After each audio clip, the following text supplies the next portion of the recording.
Award nominees. Hi, everyone. Welcome. I'm Susan Sprung, National Executive Director of the Producers Guild. It's an exciting time for the Guild as we continue to celebrate our PGA Award nominees for their outstanding work in producing. Before we get started, I'd like to say congratulations again to all of the nominated producers participating in these discussions. First, it's my absolute pleasure to introduce a roundtable featuring the 7 films nominated for Outstanding Producer of Documentary Motion Picture. I'm pleased to introduce today's moderator, PGA member Tommy Oliver. Tommy's an award-winning, multi-hyphenate filmmaker and creator.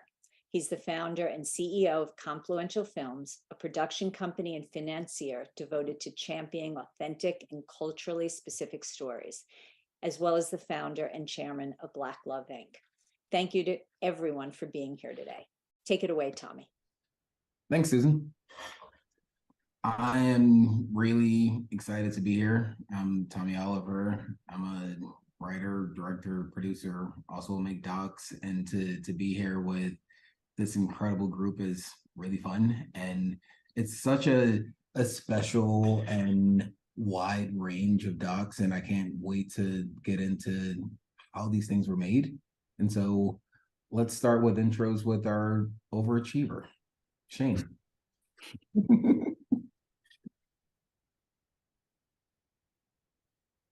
My name is Shane Boris. I'm a producer and co-writer of Fire of Love. I produced the film with Ina Fitchman and director-producer Sarah Dosa. And I produced Navalny as well with fellow producers Odessa Ray, Diane Becker, and Melanie Miller. Diane? Hey, everybody. My name's Diane Becker, and I am a producer of Navalny alongside Shane Boris, Odessa Ray, and Melanie Miller. And it's really nice to be here. Matthew? My name is Matthew Heineman. I'm the director and producer of Retrograde, and I'm produced alongside Carlin and McNally. Margaret? I'm Margaret Brown. I directed and produced Descendant, and I produced with Desi Chambers and Kyle Martin. Eleanor? Hi, I'm Eleanor Emptage, and I produced Nothing Compares along with Michael Malley, and directed by Catherine Ferguson. Alex? Hi, everybody. I'm Alex Pritz. I directed and produced The Territory alongside my childhood best friend, Will Miller, Gabriel Ushida, Sigrid Duquer, Lizzie Gillette, and Darren Aronofsky. And last but not least. Hi, my name is Shaunak. I directed and produced All That Breathes, and my fellow producers are Teddy Deefer and Ahmed Maan. Thank you. So a doc producer does so many different things. And like even just with Shane, I'd imagine the experience of those 2 movies were wildly different, where one is going through archival and trying to figure out story, and especially as a producer writer versus Navalny, where I don't know what your experience was, but you're in the moment capturing all of these things as they are happening in real time. And so can you just walk me through a little bit of what that looked like for you on either side? Sure, definitely. For Fire of Love, I had worked with Sarah and our editor, one of our editors, Aaron Casper, on several projects before. This was, I think, my 5th project with Sarah, second one I produced of her directing. And we started this film sort of with our last 2 films in a way. Like the film came together by looking at archival footage that we started our last film this year in The Unseen with, and realizing that there was something extraordinary in just watching a volcano. I think it really was born by seeing imagery and feeling, and from that imagery, feeling things we had never felt before, feeling a connection to the earth, the connection to creation and destruction, that felt so generative. And so from that, we kind of just thought of ideas how to make this movie. We looked at a lot of the footage of the crafts, and then we read some of their books. And from one of their books, we found a line that says, that Maurice Craft says, which is, for me, Katya and the Volcanoes, it is a love story. And that framed just how we could actually make a movie that would be different than just an archival retelling of a story that had already been told, but that we would be able to access their lives in a fresh way, really through the focus of love.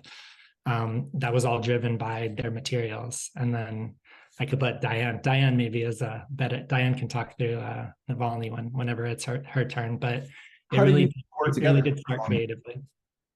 How do you two work together for Navalny? Do you want to take that? I mean, it was kind of all Shane's fault to begin with.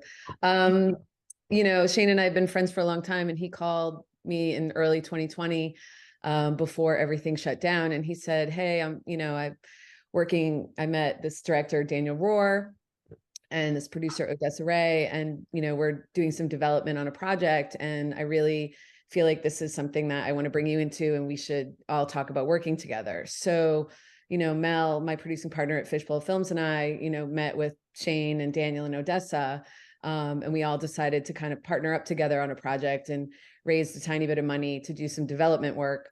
And in that process, Odessa and Daniel eventually found themselves in Europe, and through a series of events, sort of researching this other project, met Christo Grozev, who runs Bellingcat. And Christo is a very dynamic individual with an incredible sort of background in history. And he dragged them to Ukraine to research another project, which wasn't about the project we were initially sort of working on. And through that research, basically nothing happened. And sort of flash forward to the fall of 2020 in the middle of the pandemic, right after, you know, Alexei Navalny was poisoned on a plane, or before he was poisoned on a plane, but they found him on the plane. And basically, you know, he came to Daniel one day and said, you know, I think I might know who poisoned Navalny. And Daniel was like, well, who's telling that story, Christo? And essentially Odessa, Christo, and Daniel found themselves driving across the Austrian border into the Black Forest in Germany in the fall of 2020 to, you know, talk to Alexei, convince him to potentially do a film, and then they were embedded. And, you know, we didn't hear from them for weeks. And when they emerged and sort of explained what they were up to, you know, it was sort of all systems go at that point. When did you start seeing footage? I don't think Shane, when did we start seeing footage? Like December, I think, of 2020, right? The end of the year, right before he went back to right before he went back to Russia, I think. Yeah, we saw footage around December, and I was working with Daniel, sort of preparing questions for Alexei and Leonid and Yulia and the whole team, and working remotely with them, in touch almost every day, figuring out both what the story was, how to engage with the characters, and also we were in the middle of the process of speaking with CNN at that time to try and find a home for the film too. Yeah, I just remember that one phone call at the table. It was like, oh my gosh, like to really be there as he learned, as everybody understood what was happening. That does not happen. That was just insane. That's insane. Yeah. I think we recognized that immediately, that there was something had happened during the shoot that could never happen again. That would be important in this moment in the news cycle for what Alexei was trying to accomplish, for the fight against, you know, Putin and authoritarianism, but also for a kind of just investigative moment. This moment in investigative journalism that rarely comes, where you can actually uncover a truth in real time.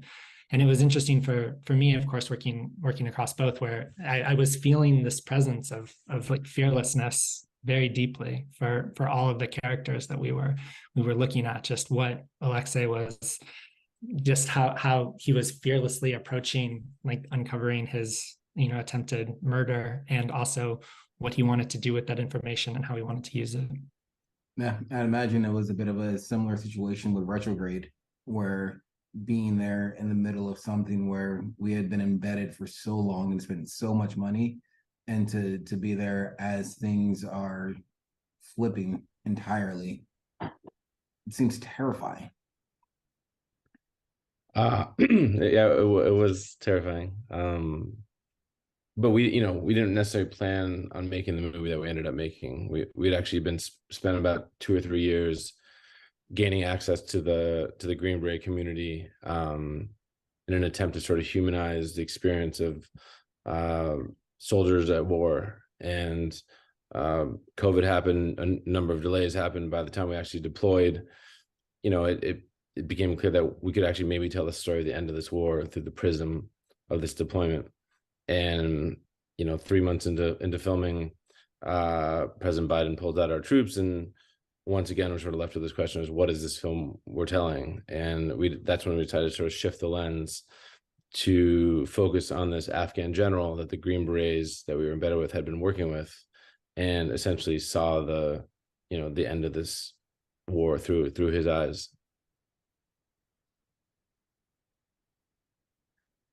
It's a harrowing movie. It really is. Just from the opening scene, and then when you actually go through and you have the context for what you were watching, and just to see all of it, it's so intense and well done. And again, to be there for those things, and sort of like with Descendant as well, something that affected everybody's lives for such a long time, and to be able to capture that colossal shift in their lives, to be able to just be in the middle of it. And so how did you come to that story, Margaret?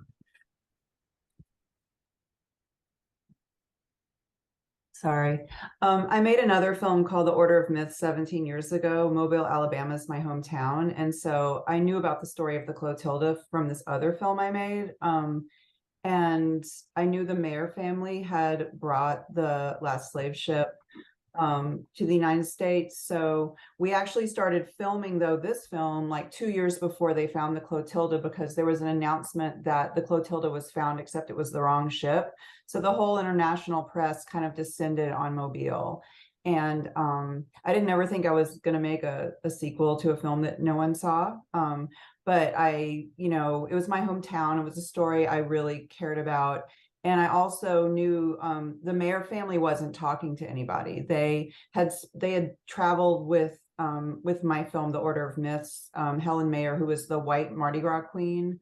The Order of Myths was about white and black Mardi Gras, and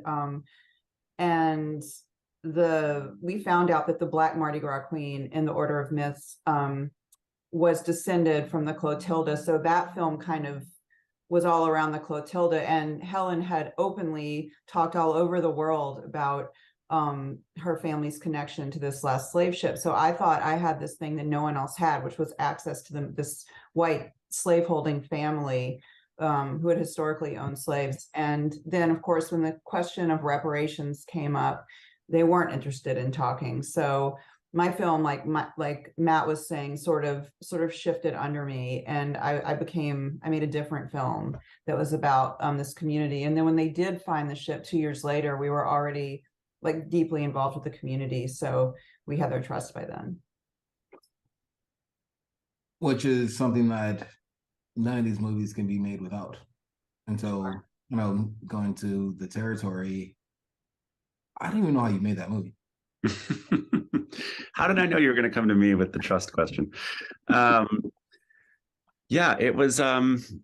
Trust was at the core of this whole film. I don't think there was any way to make this movie without a really deep degree of trust, especially between the multiple sides. We're filming with an indigenous community that's working to protect their home, protect the forest that they live in, and also filming with the people that are interested in colonizing and taking over that same piece of forest. And so we had to navigate, relationships on both sides of that, and between that active conflict, which took up, probably 80% of our producing brain was focused on how do we do this in a way that keeps everybody safe, that does justice to the story, and that is also going to create the types of scenes that we need to be able to tell this in an interesting and kind of captivating way.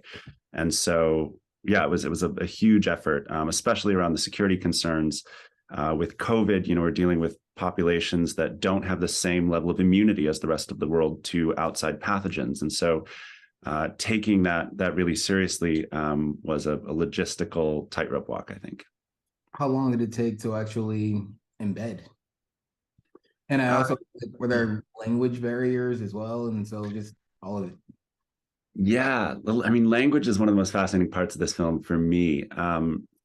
It took months of conversations before it really felt like we were able to begin filming, especially with the indigenous community. And every time we returned to Brazil, I'm not Brazilian, I live in New York City. And so every time I returned, we would have to represent ourselves and be re-invited into their community. And I remember on the first trip, I was there and I was presenting myself and what I was doing and who I was and who I represented. And there was somebody else who was several months kind of ahead of me in this process of presenting to the elders in the community. And he was a linguist from UC Berkeley who had come. And the Uruguao, this indigenous community, speak a language that only a few hundred people left on Earth speak. And so he was trying to help document that language, write it down so it could be taught in schools. And so we presented this project to the community, and the elders came, sat, and said, you know, we're really not into this. We know what happens when people like you come in and write down our knowledge. We're going to have to pay to speak our own language, and that's unacceptable to us. And so for me, that was this really important realization early on that, you know, things as elemental as language could have been extracted from this community and taken from them forcibly by people who look like me and behave culturally like me. And so on the flip side, this idea of ownership over narrative, over story, you know, narrative autonomy was going to be really important to our process going forwards with the film. Hold on. Big team behind it. Yeah. And then All That Breathes is such a different movie. And it's unlike anything I've ever seen. I think from the opening shot, it's so serene and meditative, and there takes a real discipline and understanding of the craft to be able to be patient and to allow the story to develop in the way that you did. And so I'd love to hear about just your approach in general. Well, firstly, thank you. It began, I think, with a kind of interest in the air of Delhi, really. And this one time when I was with my very close friend and like childhood friend, Aman Man, who's also the producer on this film, in a car, and I remember looking up, and you know, the skies of Delhi are often this kind of a monochromatic, undifferentiated gray expanse. And you have these tiny black dots, which are the black kites, the birds that are constantly gliding slowly. And I had the distinct impression that one of them sort of fell. And I basically turned to Aman and said, I wonder where birds that fall off the sky go. And he Googled it, and he said, well, it looks like, you know, there are these two brothers who take care of them in Delhi. And literally that's how, if I had to at gunpoint pinpoint one moment when it began, that was it. But of course, I was interested philosophically in thinking about human, non-human relationships. I was thinking about the thing is, when you live in Delhi, the air itself is just such a gray, opaque, creepily sentient thing that you're constantly aware of it, you know. And so it began essentially with me saying it'll be cool to do something which is meditative and poetic and slow on birds and the air in Delhi. But you know, like a film becomes a kind of fever dream, and it's like jumping off a cliff and then you're in free fall. And the form and the grammar that you're referring to only emerged after a year and a half of endlessly grappling with what we were doing, and often on the edit, really. Well done. Music docs are so complicated, and I made one, and the navigating of all of the politics and everybody around, and even when the studios don't have the ability to have Final Cut or anything else, they still have to give you the music. And so it's such a complicated relationship. But the story that you were able to tell and the honesty in it was just, I knew so little about what really happened. And so it was really eye-opening. And I'd love to just hear about the challenges in putting it together and navigating the entire process. I know. It's a big question. I know. I mean, I think well, we started the project, my fellow producer Michael and Catherine, the director, we sort of sat down and we started kind of putting together this idea back in 2018, and we were very, very determined then that we wanted the film to be as much about the music, but also to be about everything that kind of led to that moment where Sinead's career just becomes, it sort of explodes, but then also falls down. And we kind of were very determined that sort of that 5-year, 6-year period would be our focus, because I think, as you said, I mean, I don't think a lot of people did know what was happening, and there was a very effective campaign to kind of reduce Sinead O'Connor's voice and make her seem ridiculous, when actually I think when you sort of unpick everything that she was talking about and everything that she was standing up for, it was actually a very considered and a very rational approach that she was taking. It was activism, and then it was definitely smeared as a sort of hysterical act of a woman. So that was, we definitely wanted to look at that. I mean, in terms of being able to tell the story with honesty, I mean, we very much wanted to hinge it on her words, and for her voice to be the paramount voice in the film. I mean, we kind of initially, I think, when you're sort of thinking about who to approach in terms of contributors, there was this long list of different people, and then we just didn't want it to fall into that sort of trope of having people say what an amazing voice she has again and again. We wanted it to be people that knew her and people that could really speak to the ideas that she was talking about as well. So that was a big kind of cornerstone of our approach, was the sort of prominence of her voice, and I guess the sort of intimacy of the other contributors to the story, and not kind of making it too much about a sort of a celebration. We wanted it to be a celebration, but we wanted it to sort of be more intimate than that. What was the process of putting the film together? We started out, we did a huge, we worked with an archive producer from the beginning to sort of really dig out the material, from all the concert footage we could find. So that was going on. And then we used the interview. So Sinead's voice and her words became that sort of backbone around which we structured everything. And then we actually filmed very late in the process. We kind of almost shot the scenes according to what archive couldn't tell us, and where there was nothing to bring that story to life. So we wanted to kind of create something. We didn't want it to be sort of straight reconstruction as much as kind of, in some parts we used it where we wanted it to be kind of almost imagined archive, and then other times it was kind of memories and sort of abstract sort of thoughts and ideas. But yeah. Diane, so Navalny, it was such a gut punch for me, where it's another one where I knew almost nothing going in, and it's a film that plays out like a thriller, but it's so poignant, and it speaks to so much of what's going on. And I know you talked a little bit about how it started with the conversation with Shane, but when did CNN get involved? It just feels like a complicated movie to get made. It feels like a dangerous movie to get made, like Retrograde. And so what does that look like?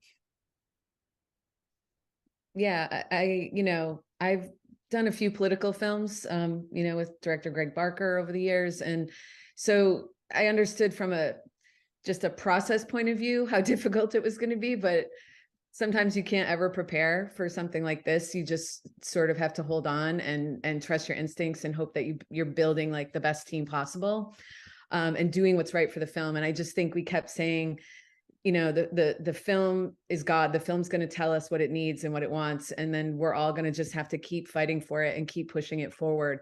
And one of the challenges was time, right? Because we knew that this film would be able to sort of bring attention to Alexei once he was arrested, in Russia in January of 2021.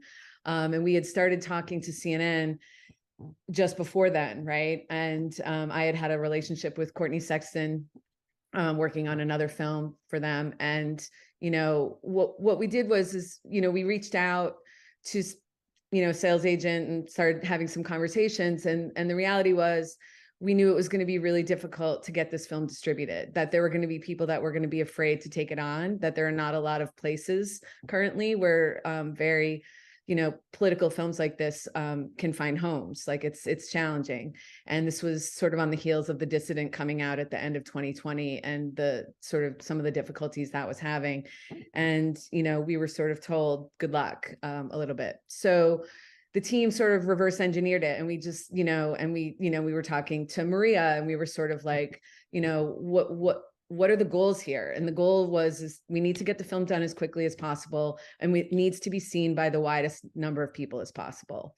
And, we need to protect ourselves from a journalistic perspective, from a legal perspective, from a security perspective, and all of those things. And so, and then we wanted to make sure it had a home. And in that respect, we decided, all roads just kept kind of coming back to CNN a little bit, thinking that they might be a good partner for us. And so we called Courtney. We had a meeting with Courtney and Amy Antelis and Alex Hannibal, and they were immediately sort of on board, and game, and then we just kept going, right? And then it was really like, how do we build a team and a schedule that can get this film done as quickly as possible? And, at first Maria wanted it to be done in the summer. And this is like January 2021. And she wanted to be done in like June, right? And we're just kind of like, well, this isn't a YouTube video. This is a feature film, and there's going to be work in the edit. And this is going to take a while if we want to really do it right. Right. And from there, we built our editorial team. We had, people in Canada. We had Langdon Page. We had Maya Daisy Hawk. We had Alex Jazentsky in New York, who speaks Russian, and Eamon O'Connor in Toronto, who Daniel had worked with before on Once We're Brothers. And, everybody had tasks, and we set to it. And, I don't know if Shane wants to add anything more to that process, but we were just on a freight train, so to speak, and trying to be as low key as possible for security reasons, right? We didn't send email for a year. Everything became sort of encrypted through Signal and methods like that. Jane, do you want to say anything else to that, or is that good? I think that covers it.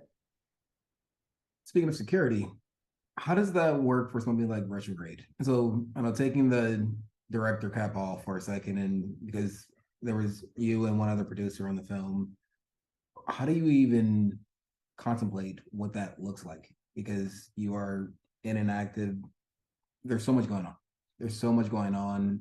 But that's the story that you're making. That's, how do you take care of your crew? How do you plan? What does that look like? Yeah, I mean, I think it's obviously, paramount when operating in dangerous places in war zones. You're constantly evaluating, risk versus reward with every decision you make. And when you're, in the first act of the film, when we're with the Green Berets, there's a certain level of security that comes with being with the U.S. military. If they have to get evacuated, we can get evacuated. There's hospitals, there's, exit strategies.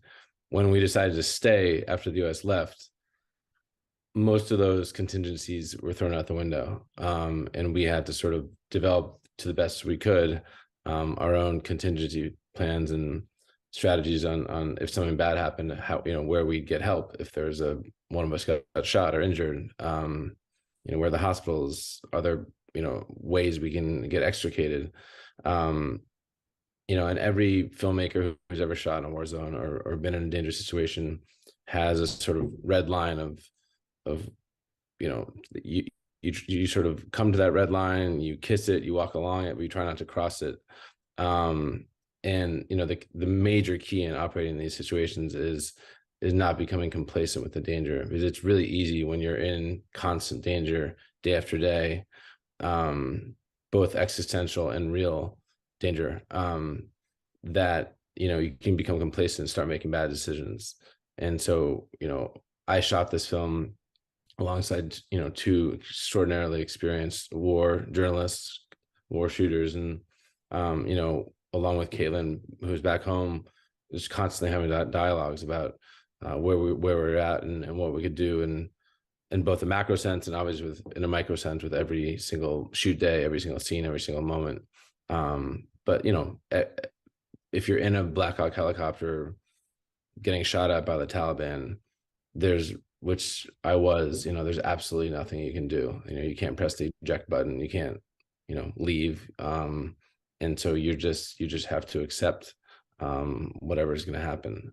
And so that's when I in those situations, I often focus on just the craft of filmmaking, on shooting, on framing, on focusing. And that's sort of calms me down in really intense situations.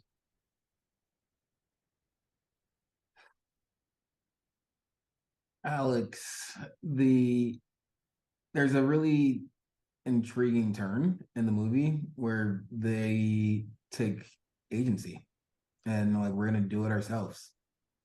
What was that conversation like with them? And were you still around when they were doing it? What did that look like? Yeah, during the course of making this film, we saw Bitate, the young Indigenous protagonist of the film, beginning to use media and technology himself, kind of organically, to advance his community's ability to patrol and surveil and monitor their land from these incoming, invaders and settlers. And so he got drones and GPS and walkie-talkies and all of this kind of sophisticated media equipment to take the complaints that his community had about these invasions and translate them into Western empirical terms that the state would have to reckon with. When you provide a drone photo with metadata tagged of the location of an invasion, they have to take that a bit more seriously. And so we saw media being used by the community as part of the film. That was kind of a narrative thread that we were building out within the story. And then at the same time, we're using cameras and media ourselves. And so by the time COVID came and we really lost access to this Indigenous community at the heart of the film, they made the bold decision to say nobody into or out of our territory, including you, Alex, including you, any outsiders. It became a really natural extension of the way that the story had been growing to say, hey, do you guys also feel comfortable, in addition to using the camera for evidence, as you're already doing yourselves, using the camera as a storytelling tool? Like, do you feel ready to do that? And the resounding answer was yes. And so we brought cameras and hard drives and all sorts of equipment and left them at the edge of their Indigenous territory. We would drive away, they would come and pick it up, bring it back into their territory. And then over WhatsApp, we would have all of these cinematography workshops. I'd talk about the rule of thirds and eye line, and we'd dissect different films that they'd seen and talk about, shot sequences and how the camera was moved. And that was a really fun process for me. Like, I love teaching, I love, exchanging in that way, but it was also really scary because I genuinely feared that we were veering into a sort of do-goodery version of this. Like, we might never get a film out of this. It could just be a well-meaning participatory film project that never really culminated in a film. But there were a couple of moments when I saw some scenes that they had captured when we got this footage back, and it was on a real delay. So I couldn't really be giving notes in real time. It would be like, I'd give notes and then a month later I'd get their footage back, the rushes, and be like, okay, well, that didn't work out. But one of them, there was this scene where they arrest an invader, an armed invader in their territory, and they're out there with bows and arrows. And I had shot some arrest scenes, a lot of these surveillance missions myself.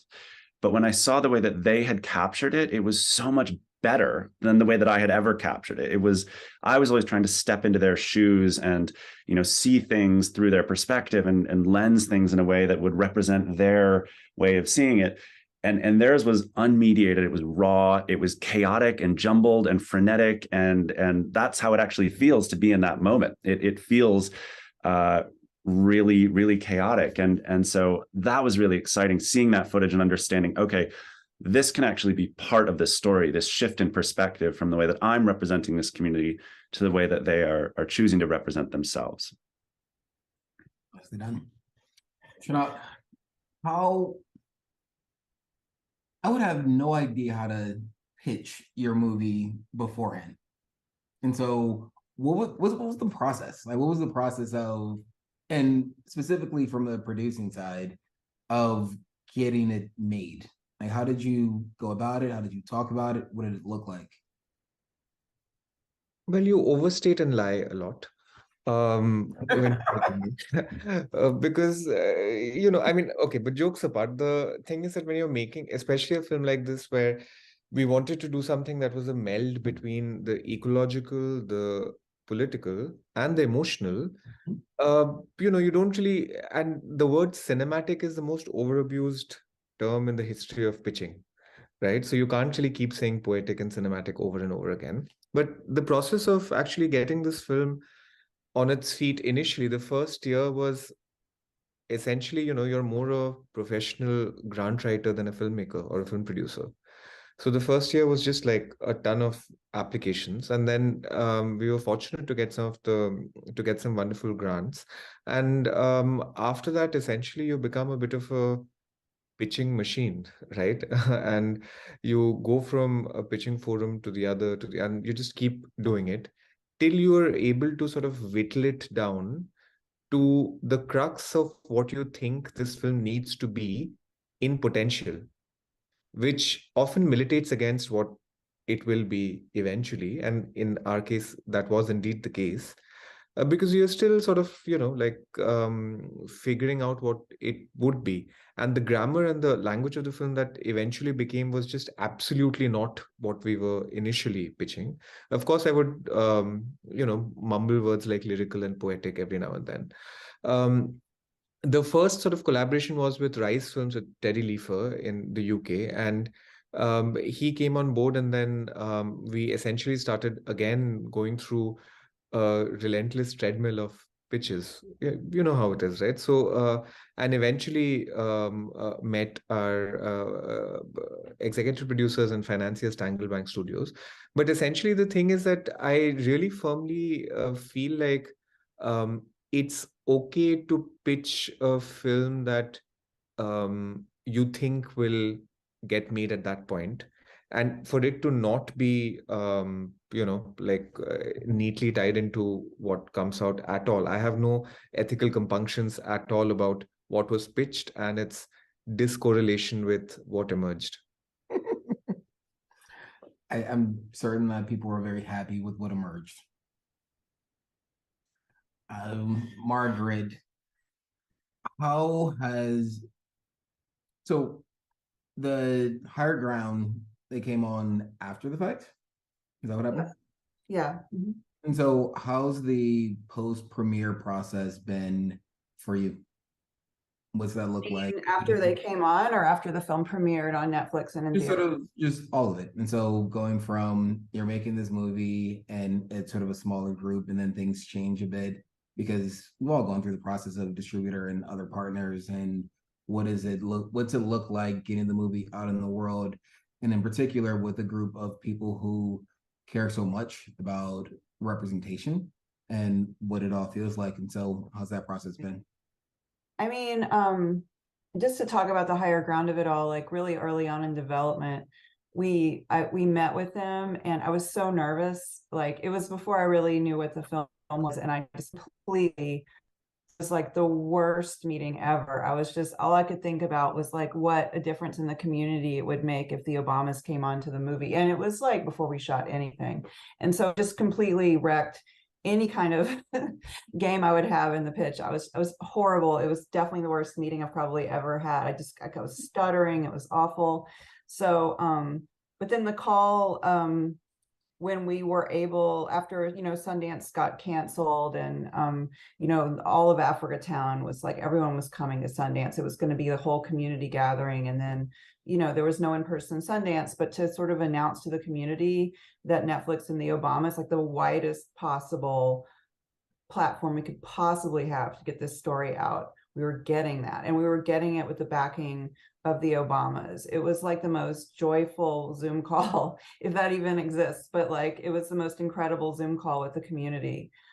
Just all the work over all the years, you know, to know that like we could get it out all over the world. It was amazing. And you know, and to sort of be part of, I mean, I think I'm better at like shooting than actually like talking about things, but the way when the Obamas came on, the way they talked about the story and how important the story was in terms of the kind of radical power of passing on your personal history when that history has been silenced.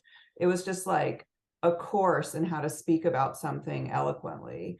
So, I mean, I just think like, I don't know, I mean, it was sort of the dream partnership. And I remember, and you know, at Sundance when they were talking to us about, I mean, they could have offered us like a penny for the movie, and I think the whole team would have signed on. You know, we just couldn't believe after all this time they were going to come on. So it was incredible.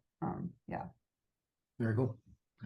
Shane, can you talk a bit about the process of, I know you've done quite a few things with Sarah at this point, and so what does that partnership look like? What did it look like for this one? And once you realized that there was a love story in this, where to go?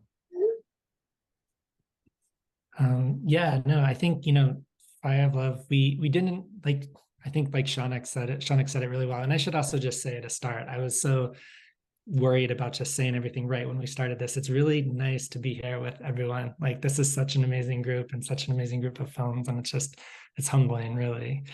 And it's humbling working with Sarah. Like she's an incredible director and leader of projects. And one of the things she's so good at is drawing ideas and the like best creative generative thoughts and processes out of everybody she works with.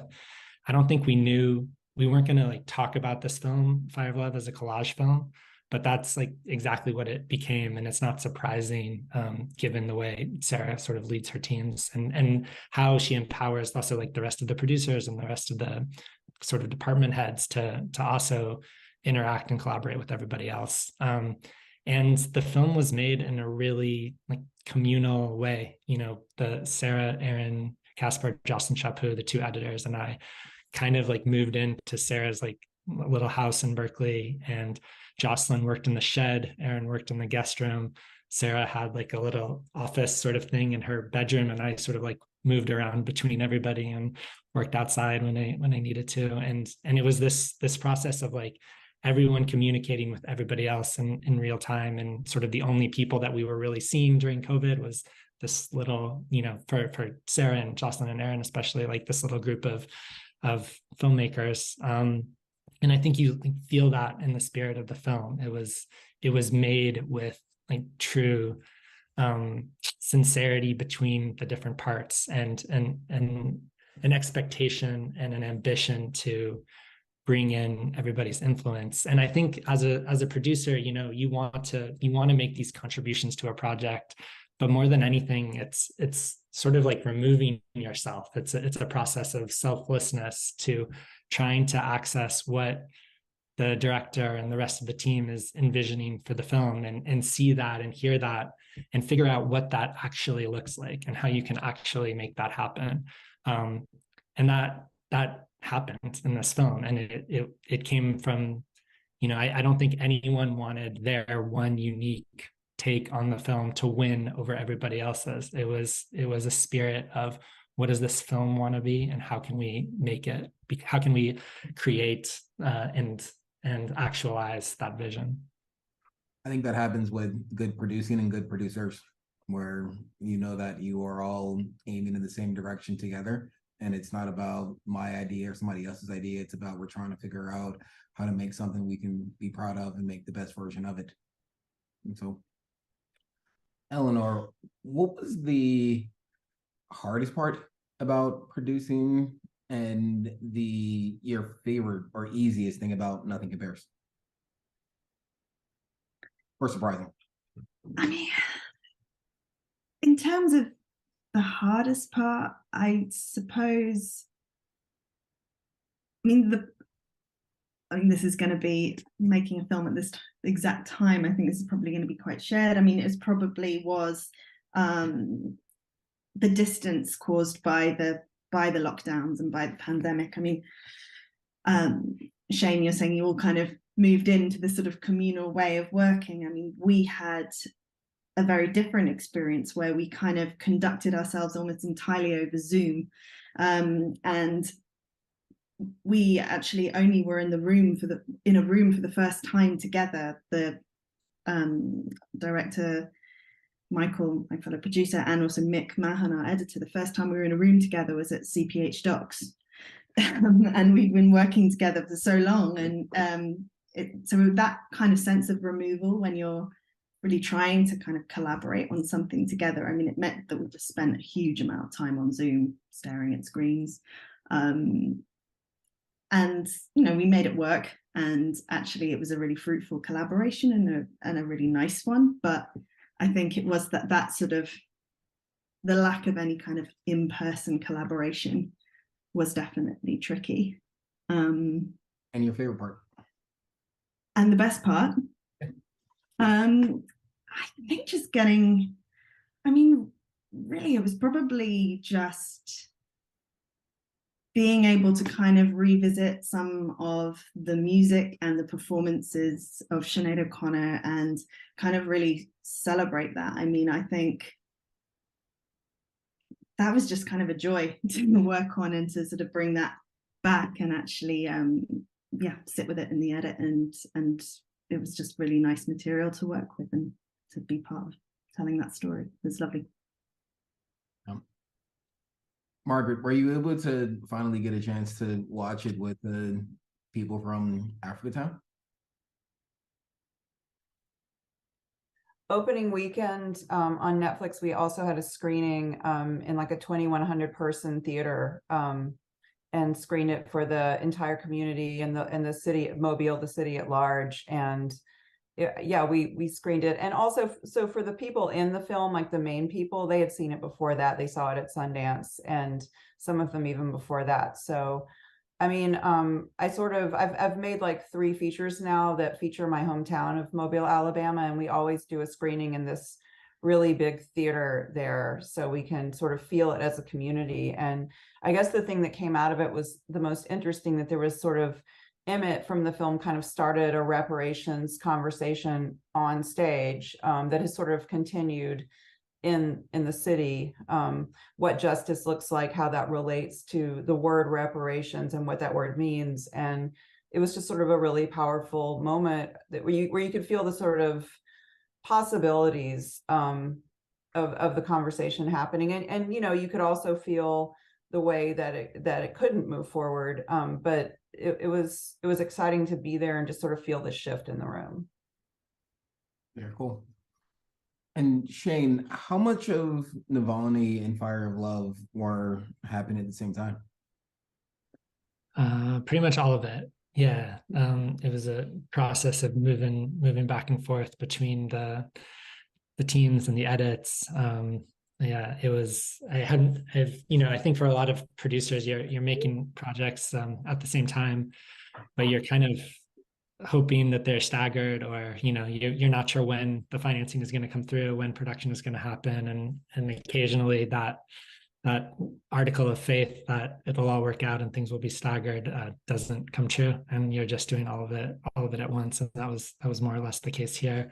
But both teams have been, there's a melding too. And I think one of the things for producing, and this was certainly the case with Fire, with both films, but you're not in there every single day. You're just the slightest bit detached, which allows you to kind of cross-pollinate, cross-fertilize, to bring ideas from other spaces that may not exist if you're all together every day, all day, every day, looking at the same things, reading the same things. And I view that as one of the strengths of the process, to be able to be really deeply invested and knowing and across most everything that's happening in a film, but to also have time to read something else, to watch something else, to take a walk in a way, like that I think can be valuable, and sometimes feels impossible when you're on set and you have to prepare for the next day's shoot, and then while you're shooting you're thinking about what you're shooting the next day. Having that relief is important and was a big part of our process. Very cool. So for Matthew, Alex, and Shaunak, you're all director producers, and what is that for me? I couldn't imagine directing something and not producing it, where I love producing. Also, I love shooting and cutting, and it's all a part of the process. And I need collaborators, I need partners, but for me, they're so intertwined. But there are also people who do it out of necessity, and they would very much prefer not to do it. And so I'm just curious about your approach as a director, producer, and sort of how that plays out for you.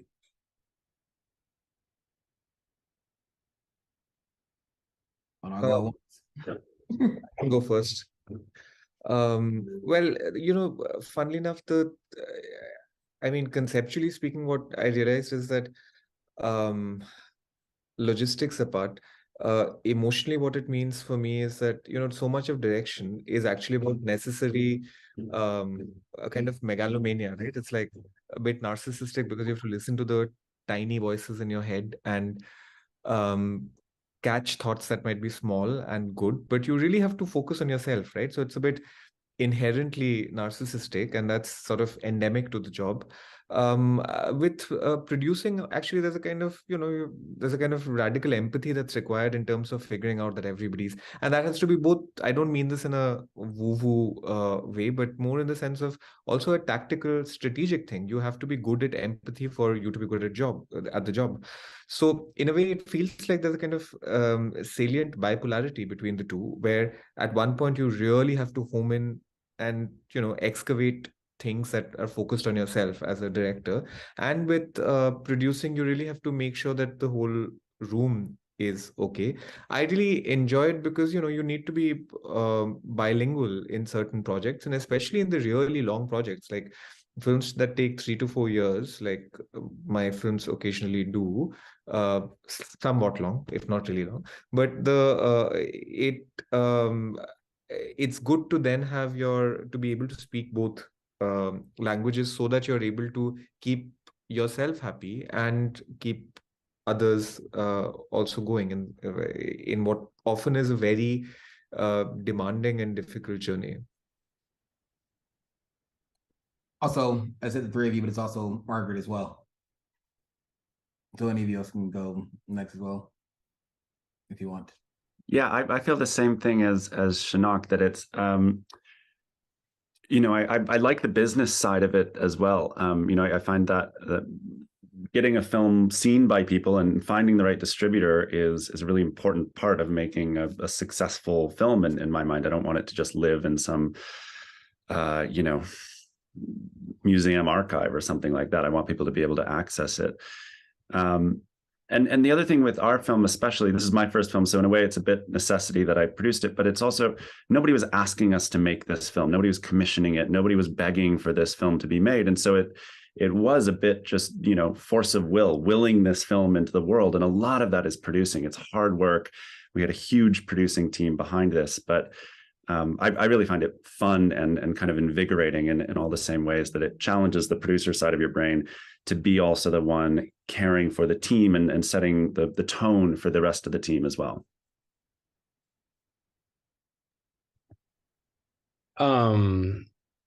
Yeah, I think most directors that I know, in the doc world produce their own stuff, and I think for me, like, I love every aspect of making a film, from inception to shooting to editing to getting it out in the world. I do, however, think that there's an issue in the documentary field of not giving just producers enough credit and a voice. Like, I don't think we should be on this Zoom call, to be honest. Like, we all have amazing. This film would not exist without Caitlin. Caitlin had a deep ties with the Green Beret community. She was instrumental every step along the way. She should be on this, not me. And I feel like it's a problem. Like, I think most people don't understand what documentary producers just producers do, and how important they are to the field getting all these very difficult films made. And I like to help shine light to not the directing producers, but the producers. Yeah, I'd like to add to what Matt said, because I definitely feel like they should be on this and not me.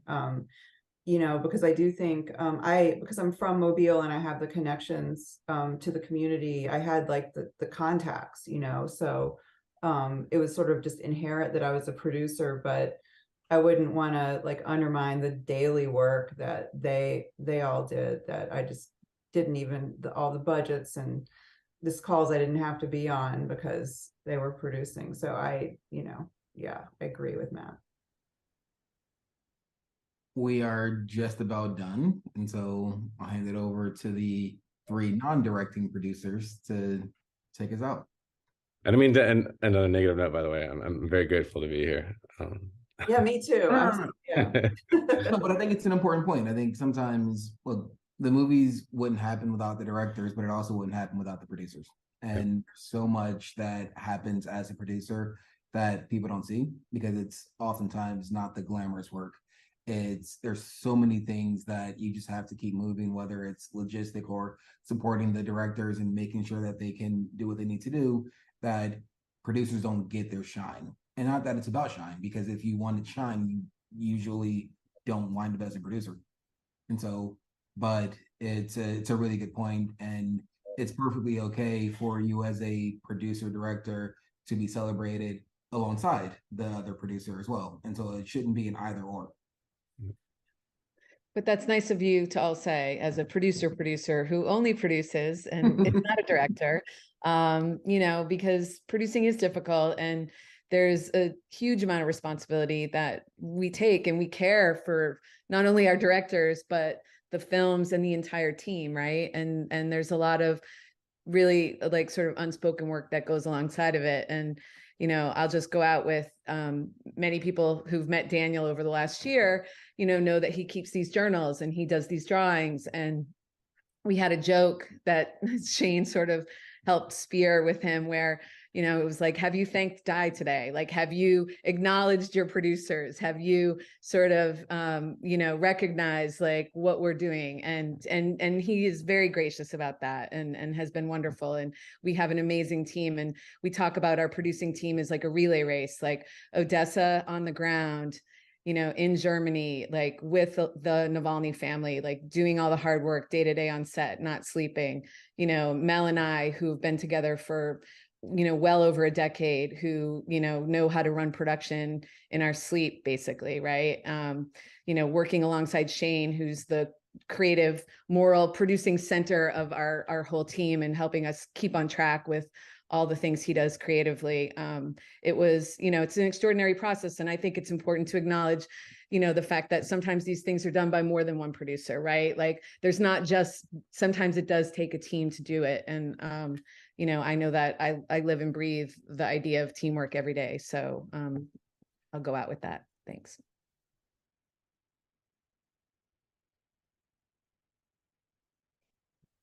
And I think I would just add that I think we're all producing films, and we want to make them the best film that they can possibly be. We want them to be extraordinary, to live beyond, to serve this moment, but to live beyond this moment.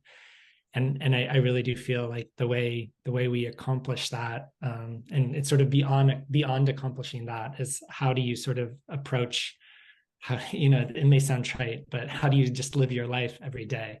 And how do you do your work every day with your team? And do you do it in accordance to the best of your ability, with integrity and with an adherence to what you value and what you care about? And does that inform and animate your actions in a way? And that to me is like, that starts, I always feel like no matter what, that starts with me every morning, and with every conversation that I have. And so I feel like producing, there's a lot of very tangible logistical dirt that you're kind of doing, like digging in the dirt. But then there's also doing that with the spirit you hope translates into your film. And when we can like approach that in the work that we do. That's what sort of that's what drives me, and I hope that that's what allows the films to have something to say and offer beyond what they may otherwise appear to be on the surface. That's great. I mean, I don't know what to add beyond that. To say, I mean, I think it's sort of a privilege really to get to work in this field and to sort of tell these stories, and producing does feel hard sometimes, but I guess it is that, I mean, I kind of always think that if you can do something every day that just pushes it forward, and you know why you're doing it, then it's an amazing thing to be able to do. So that's all I think. Well, we are out of time. And so I want to thank you all very much for the candor and honesty and just walking through what it took to get these movies made. Thank you to the Guild. And yeah, it's been fun. My thanks to all of you for such a compelling conversation. In case you missed it, it'll be available on the PGA's YouTube channel. And now we're excited to present to you a roundtable discussion with the superbly talented producers nominated for Outstanding Producer of Nonfiction Television. Leading tonight's conversation is the amazing PGA board member, Jonathan Murray. John made his career in nonfiction programming, first in news producing, then in creating and producing the incredible MTV's The Real World, A&E's Born This Way, and later expanding to executive producing documentaries like Autism the Musical and Transhood. Thank you everyone for being here. I'll turn it over to John. Take it away, John. Thank you, Susan. Welcome to the Producers Guild Nonfiction Nominees panel. We are celebrating our 5 nominees, 30 for 30, 60 Minutes, George Carlin's American Dream, Lucy and Desi, and Stanley Tucci, Searching for Italy. They represent the best in nonfiction this year. We'll spend about 10 minutes talking with each nominee about their work and then bring them all back together at the end for one final question.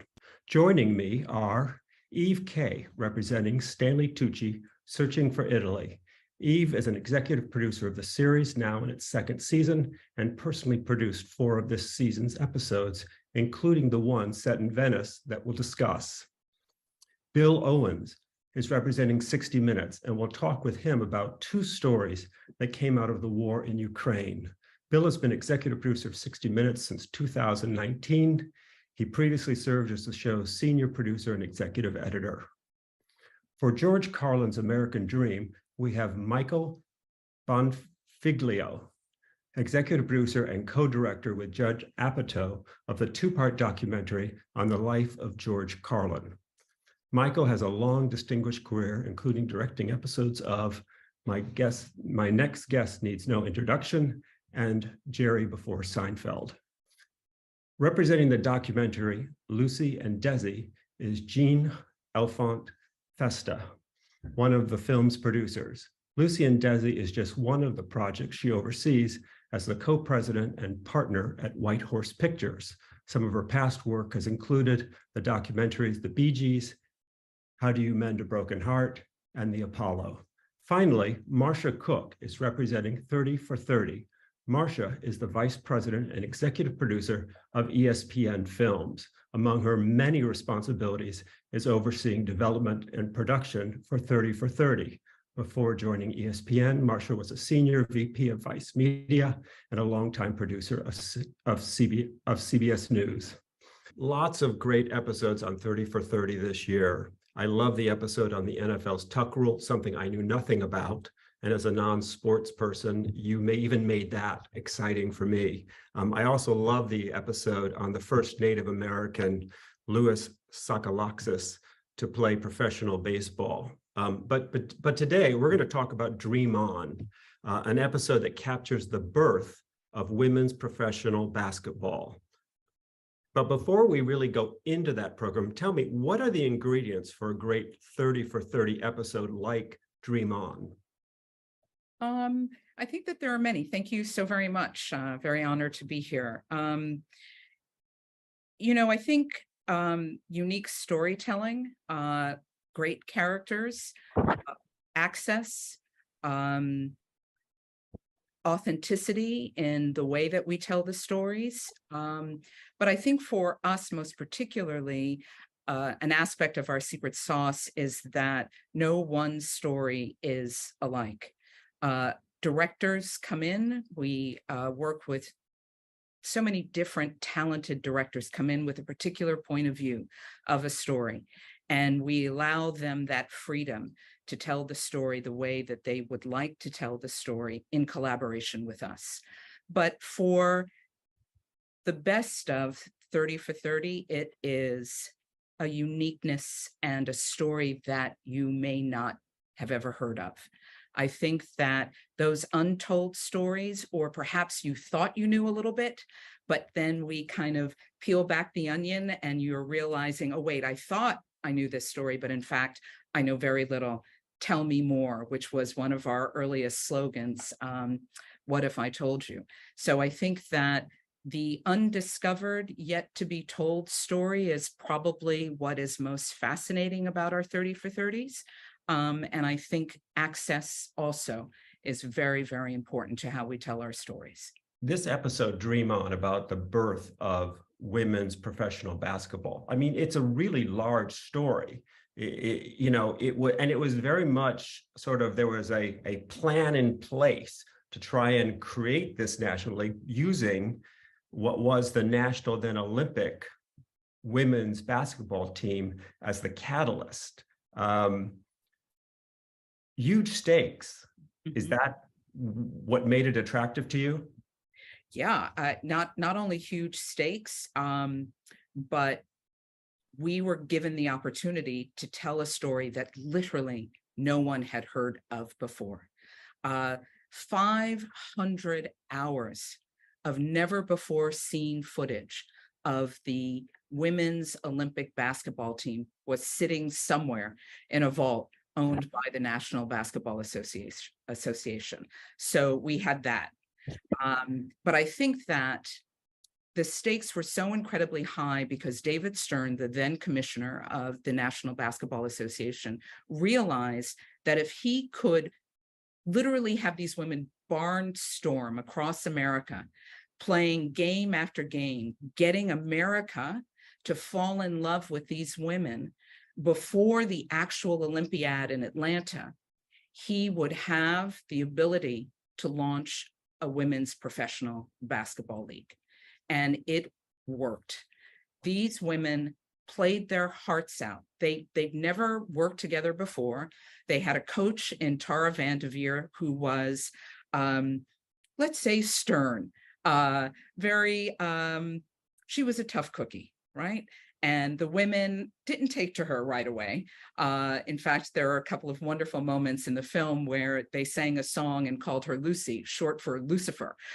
So it was quite clear that it was a challenge for these women. They had to get to not only know each other, but play as a team. And she was amazing as a coach, but so were these women. These women came with such openness and honesty and a desire to not only play the game that they loved, but also to play for their country. And I know that that sounds kind of corny and all of that stuff, but it's really true. They were driven and they had a mission and they won. They entered the Olympics winning 52 straight games before they entered Atlanta.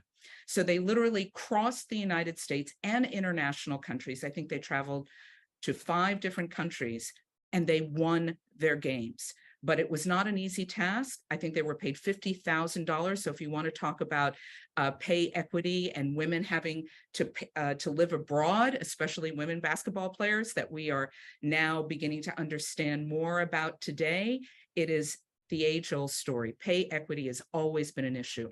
So this film highlights so many different issues that are relevant today that I think if you've not seen the film, you would absolutely and utterly enjoy. I watched it again just a few days ago, and I'm still crying, especially at the end. Yeah, you had incredible characters. And, you know, as filmmakers, you had to decide like who to focus on. And each of those women, the ones that you primarily focused on, the 6 or 7 women on that team, each played, you know, a different role. You had Rebecca Lobo, the collegiate athlete that everyone, you know, loved. But then you also had Cheryl Swoops, who had big name recognition. And then it was really interesting to sort of the pathos of Venus Lacey. We want to talk a little about her and how you chose to bring her into the film, because she wasn't there at the beginning, but she plays a huge role in the film.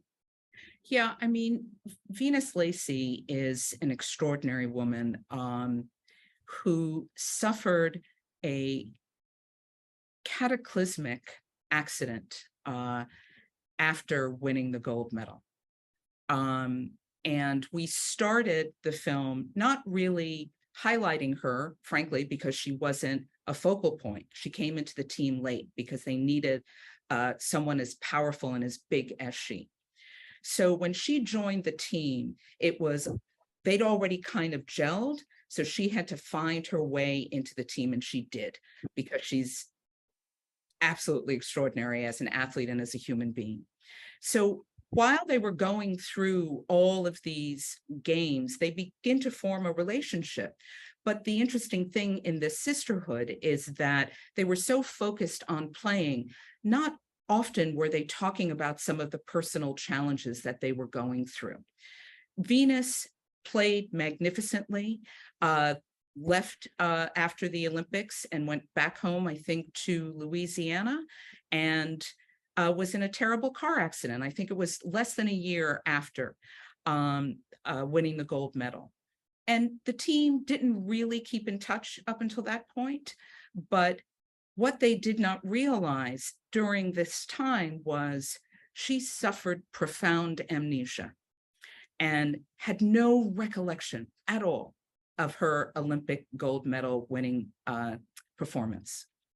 And it was not until we started to film and literally sat down with her and her son, going through a scrapbook of memories, that she began to cry in front of us and explain that she did not remember any of this.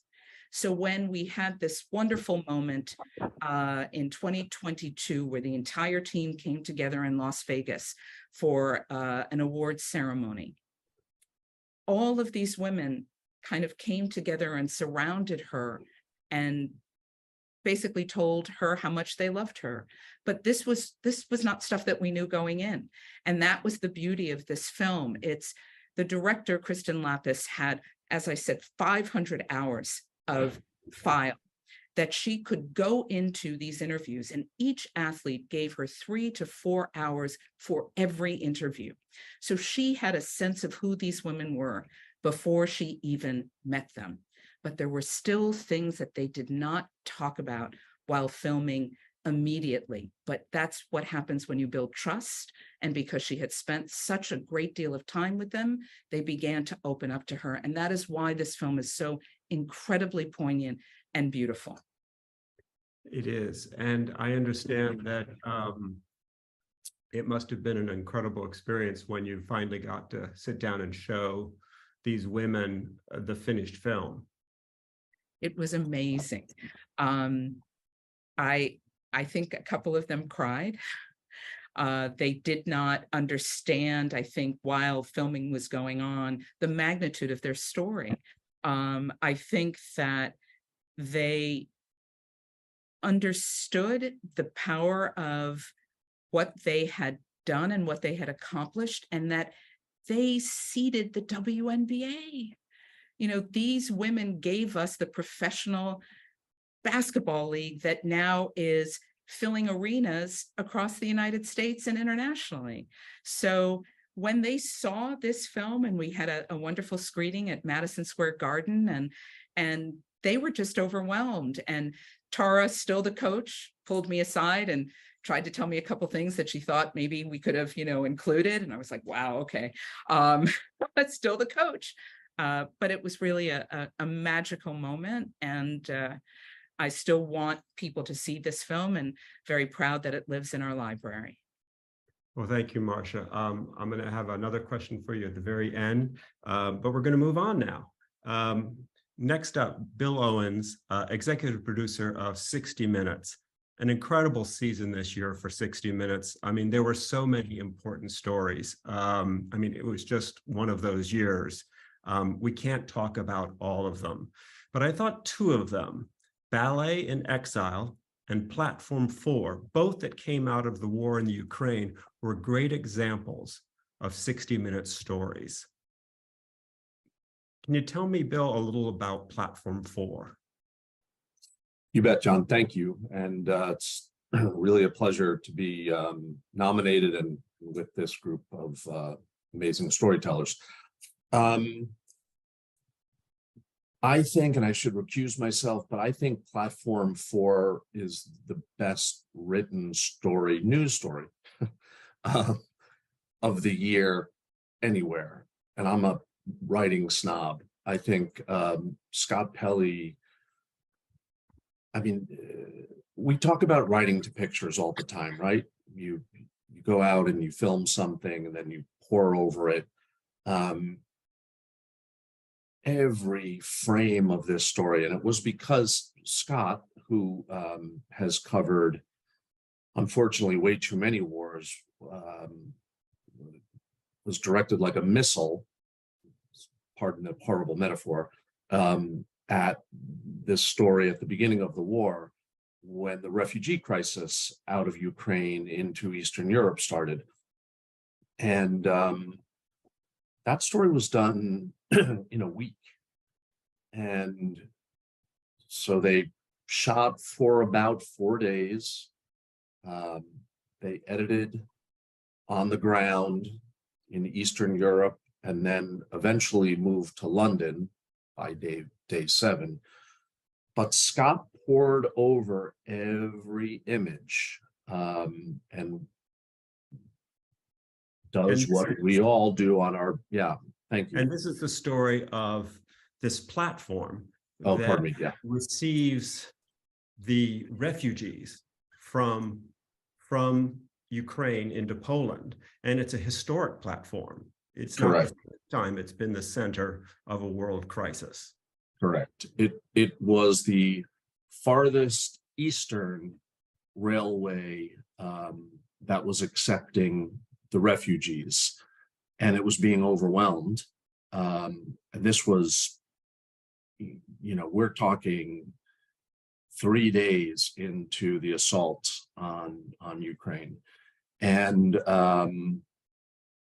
Scott is a student of history. So to your point, John, he informed people about how this wasn't the first time refugees were fleeing war from Russia, Ukraine, into Eastern Europe.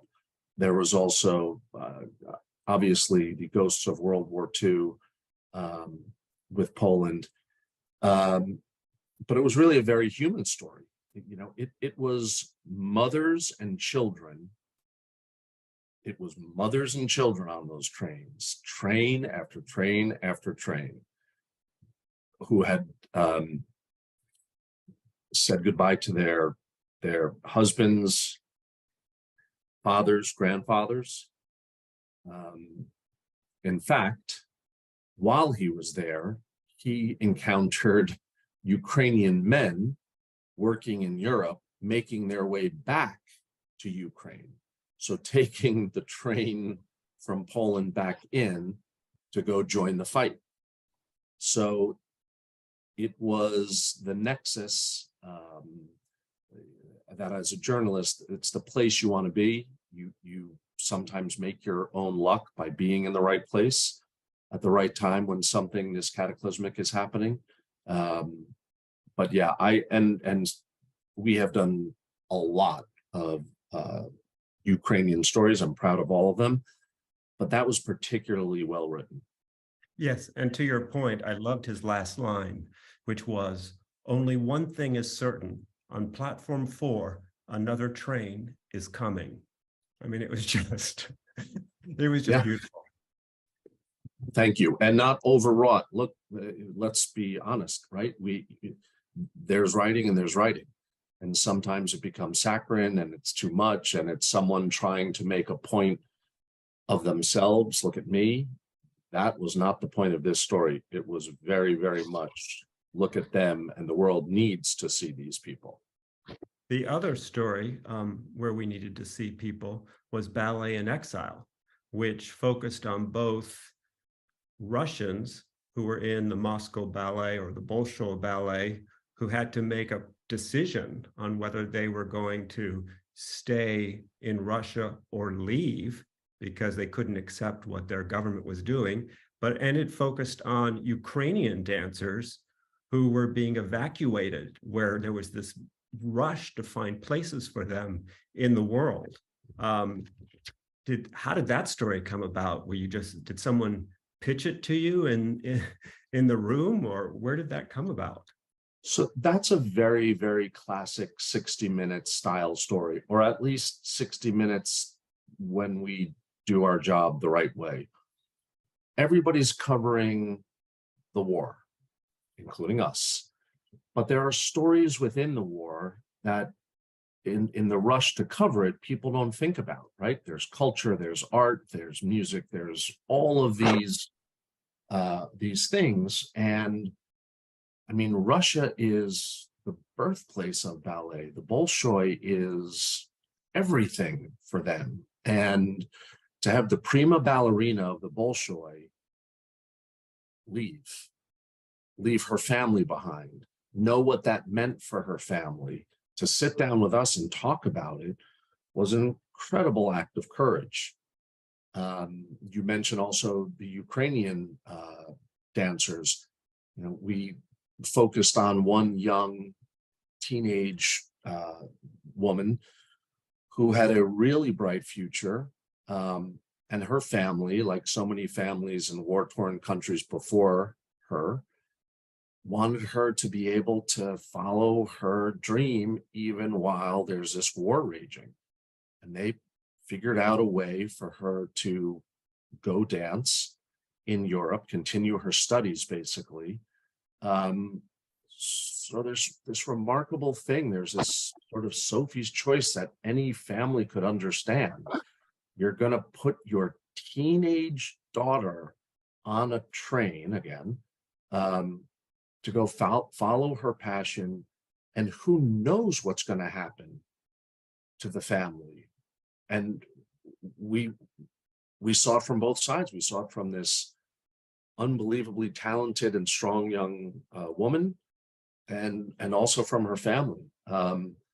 Really compelling, while being able to tell a story about art and culture and history. And you even found a Ukrainian national ballet dancer who decided to give up his tights and fight for his country. Yep, exactly. A really well, not some third level, never going to quite make it type of talent. And yeah, like so many Ukrainian men, went back and was a medic on the front lines. Incredible story. And then once again, the story ends with a great last line. It came from Olga Smirnova, the Russian dancer, who says, "No regrets, at least I can be honest with myself." Yeah, I mean, if history teaches us anything, this is a time where people need to recognize that there is good and bad, and these people are making a really difficult choice. And by the way, not to do a sidebar here, but I think it's really it's hard for people to say that, you know, every Russian artist should be denouncing Vladimir Putin while they're, you know, trying to make a living, basically, especially out of the country, because what happens then to their family? You know, this regime, if nothing else, has shown no compunction. They don't care. They will go and find your second cousin or your grandparents, and that's how you'll pay for it. So I think it's very difficult, but yeah, that was a very, very brave thing to say on a platform as large as ours. And a thing we often forget is that the producers of these stories are doing this under conditions where they potentially could lose their own lives. I mean, they're risking their lives to help us understand what's going on in Ukraine. That's right. Thankfully, we just had we had 3 different teams in just last week. And yeah, it's fitful sleeping, you know. I'm hearing from them every 4 hours, basically, that everything's going okay. But yes, people do actually risk their lives. And it's also local people who don't get the credit they deserve, who help us often, the quote unquote fixers, who are our eyes and ears on the ground. So absolutely. Well, thank you, Bill. Thank you for bringing those 2 stories to us. Okay, we're going to move on. Next up is Michael Bonfiglio, executive producer and a director on George Carlin's American Dream. Michael, you made this with your friend and collaborator Judd Apatow. Why did you want to make this 2-part documentary about George Carlin? What attracted you to his story? Well, George was not only a brilliant artist, but his life and his work sort of paralleled so many different things in American culture, and the way that he reacted to historical events and cultural shifts throughout his work as an artist was really very fascinating. I mean, Judd and I are both, you know, fans of Carlin and his comedy. You sort of can't talk about American comedy in the 20th century without his name coming up. And so, but one of the things that we also thought was interesting about his story is that he never really talked about his personal life at all. So we were really interested in learning more about who he was as a human being and how he navigated his life and his art, while commenting so brilliantly and so sharply about American culture, about the human condition, and about who we are. So when the opportunity arose, it was sort of a dream project for both of us. Yeah, and you had the full cooperation of George's family, which meant you had these incredible archival resources. Yeah, we were extraordinarily lucky. George's estate is controlled by his daughter Kelly and his longtime manager and best friend Jerry Hamza, both of whom served as executive producers on the film. And for years and years, they had been approached by lots of people wanting to make a film about George, and they had always demurred until Teddy Leifer, who was our other executive producer, he approached them a couple of years back, and then I believe HBO actually came up with the idea of working with Judd and me. And so I think that combination and maybe just the timing felt right to them, that it was, okay, let's go forward and do this. But I think it would have been extremely difficult to tell this story without that cooperation. Yeah, and I just love the way the thing all came to life. Can you talk about, for instance, using George's wife's diary entries and how you brought those to life on the screen? Yeah, that was really exciting. And again, another way, George was a complete pack rat and hoarder, and he saved everything. So from early television appearances, I mean, we went to lots and lots of archival sources, but some things only existed in his own personal archives, including the love letters between he and his first wife, and just her diaries, his first wife Brenda, her diaries, and they really offered a window into what was going on, particularly at the beginning of his career, when he wasn't famous and he was not successful, and they're bopping back and forth in the country in a Dodge Dart with baby Kelly in the back seat, and he's a struggling comedian trying to figure out who he is, what he wants to say, how he can become this entertainer that he's always wanted to be. So it gave us a really just unique and fascinating window into those days, especially. And you ended up with 2 parts. This is a fairly, lengthy documentary in 2 parts. At what point in the process did you decide it was going to be 2 parts? And then how did you construct it so that people at the end of the first part, would want to come back for the second part? We knew from the beginning that it would be 2 parts. There's just so much. I mean, George, there were so many different shifts in his work. He changed his style, he changed his voice, he changed the things he was talking about a number of times, just sort of reinventing himself as an artist. And that was really, really fascinating to us. And we kind of knew that there was just too much great material and too much story to fit into a single one-off. And I mean, it could have been done, of course, but we really wanted to create a definitive kind of a portrait that covered as much as we possibly could of his work and life. And so, and we did kind of figure very early on where that break point would be, that part 1 would be sort of his early life, beginnings of his career, and his first big wave of success in the early 70s. And then knowing that his next major shift, where he created most of the material that I think people associate with him now, and the types of clips that still go viral on Twitter every few weeks. We knew that the audience would have some sense that was coming. And we sort of teased that at the beginning of part 1, but we knew that we wanted to end part 1 in a way that would get people to come back for more. And so we sort of leave him on a downturn in his work and career, to kind of build him back up and complete the arc. But that was a decision that we made really quite early on. It was interesting because we're primarily getting to know George through all this archival material. You didn't, because George had already passed away, you didn't have an opportunity to interview him.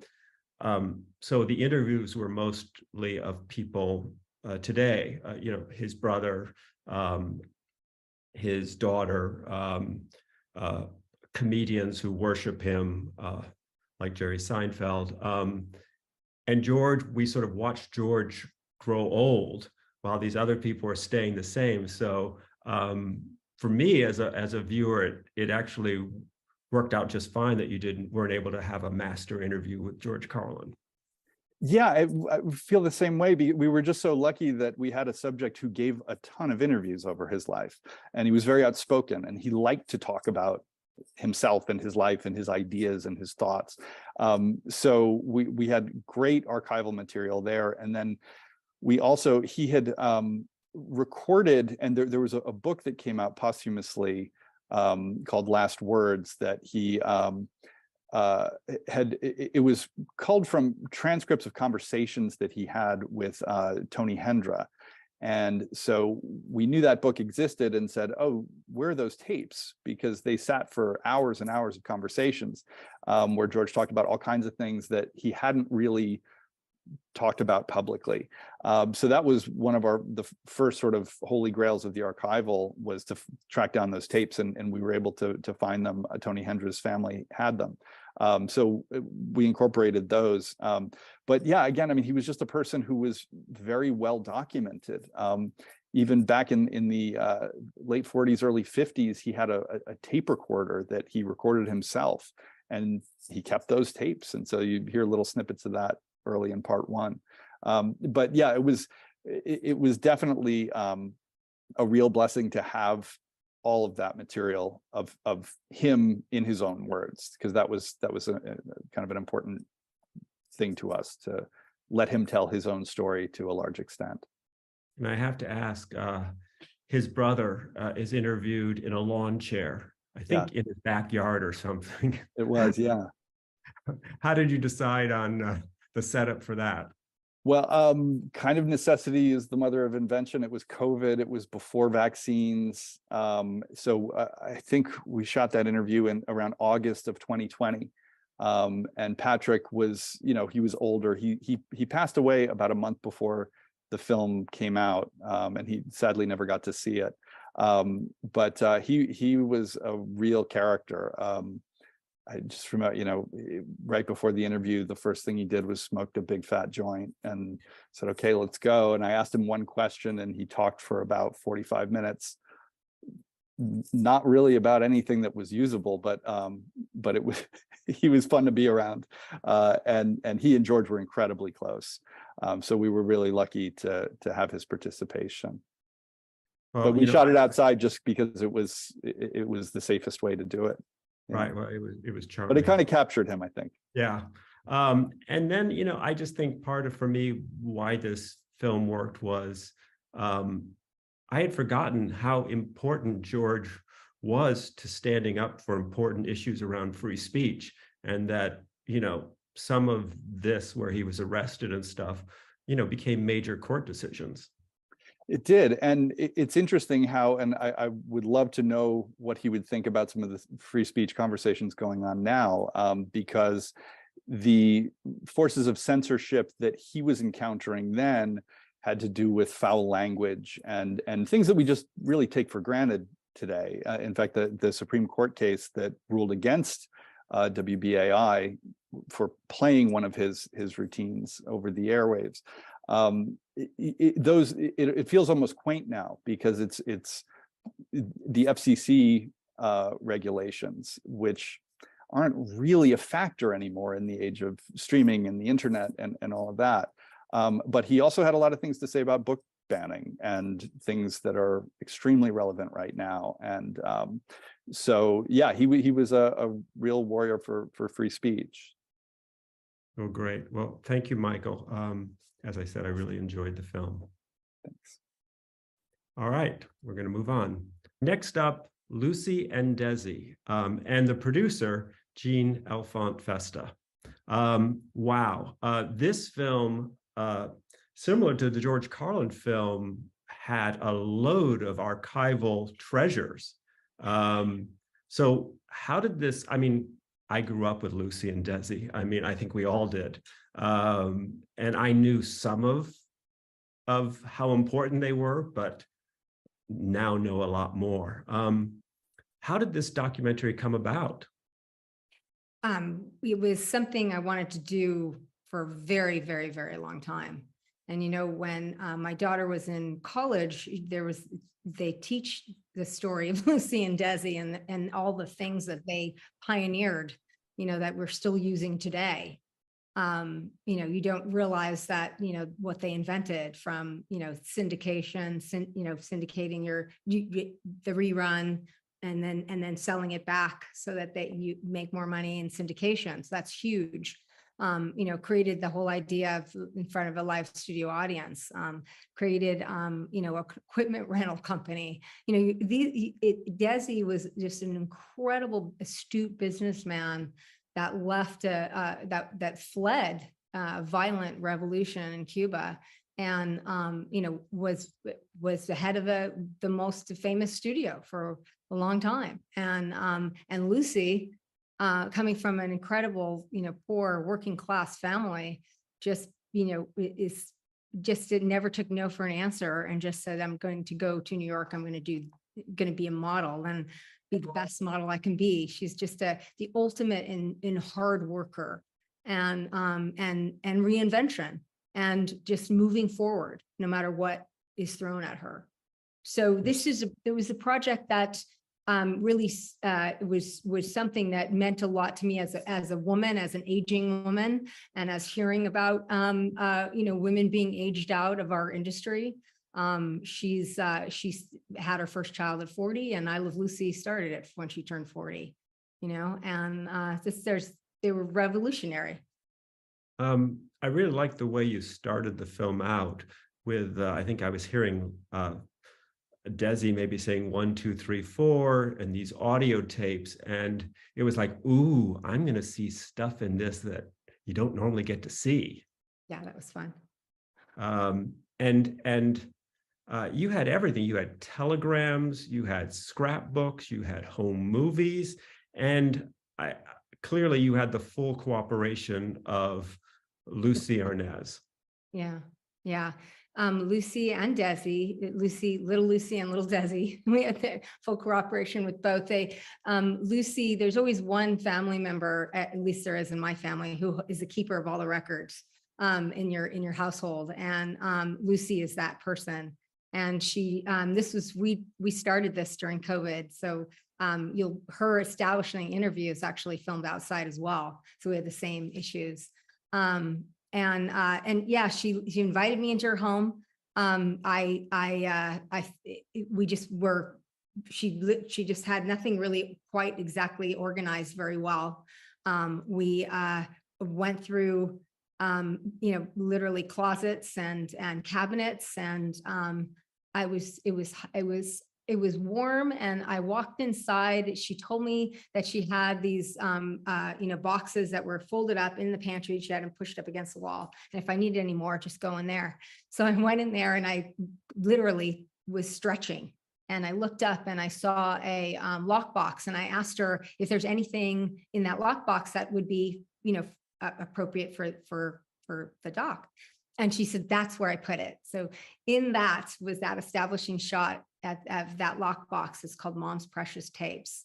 And there was a little small thing of home movie and an audio tape that she had, that Lucy and Desi, they were already divorced, and it was this pool party that they were having with their respective, Desi was there and his wife was there, and Vivian Vance was there, and you hear the kids reenacting their favorite I Love Lucy. I mean, it was just incredible. And from there, it was like mining for gold, because then we found more things. So then we found some really old tapes that Lucy thought was Desi's voice dictating his autobiography, and thank God it was. And then that's what I was really hoping for. And we also found Lucy's audio, her dictating her own audio, her book, not her audiobook, but dictating. They had they dictated their book, and then somebody had wrote it for them. So it was incredible.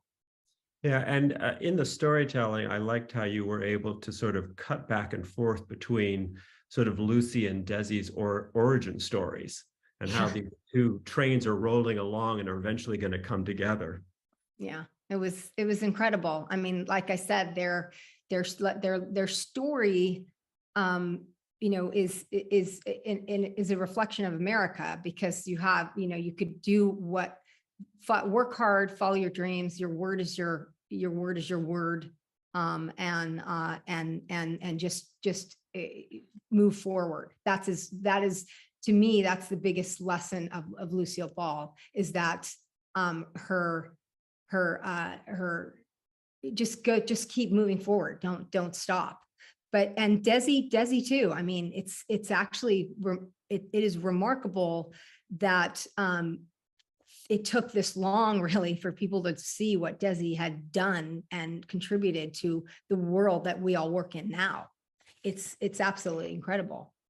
Yeah, and I didn't realize that even after they were divorced, he was still producing her and working with her. Yeah, they were very good friends. I mean, it's a very unique love story. And I can't think of two better people than Carol Burnett and Bette Midler to sort of be your comedy icons who could speak to just how important Lucy and Desi were. Well, they're two very strong women who are also mentors to others.